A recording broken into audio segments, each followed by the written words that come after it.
Qanchalik manga qiyinchilik bo'lsin, men satqinlikqa hech qachon bargan emasman, barmayman da. Satqinlik odamning yuragida bo'ladi. Agar odamning yuragida satqinlik degan bir sezim bo'la turgan bo'lsa, al odamga sen qancha yordam berdi, qancha yaxshilik qilib, al odamni qanchalik biyiqlikka ko'tarib qo'yib, al odam so'z satadi. Satadi. Vaqtisi keladi, momenti keladi, aga ыңгайлы bo'ladi.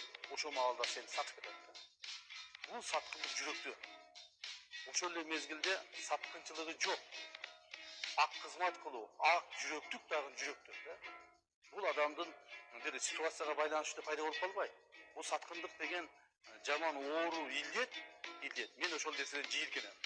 Кейбір адамдарда сатқындық деген мәселе көп жылдар жашайды жүрегінде. Аны білмей қалышы мүмкін. Ол чекедегілері, достары, жақындары, бір туғандары білмеші мүмкін. Бирок уақытысы келгенде ошол адам сатады. Себебі баяғы сатқындық деген жүрегіндегі аждар ойғанады да. Моменті келгенде ойғанады. Ошондуктан ушул нерседе мен өтө жийиркенем.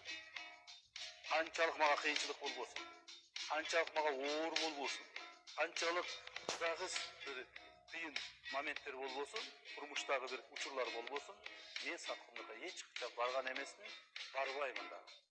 Мени көтөргөн, мени колдогон, бир кайсыл бир деңгээлде жакшылык кылган бир дагы адамды өмүрүмдү сата элек, сатпаймын да.